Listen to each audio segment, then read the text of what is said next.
most space organizations, government or commercial, have set their sights too low. They've really gotten built relatively small rockets.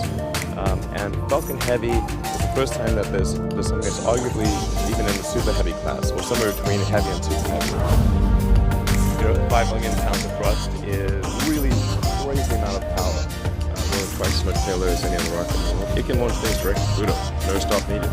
Hotels in the area are completely sold out. Parking lots are packed. It's like the first time something exciting has happened in rocket launch in a very long time. Falcon Heavy is configured for flight. T-minus 15, stand by for terminal count.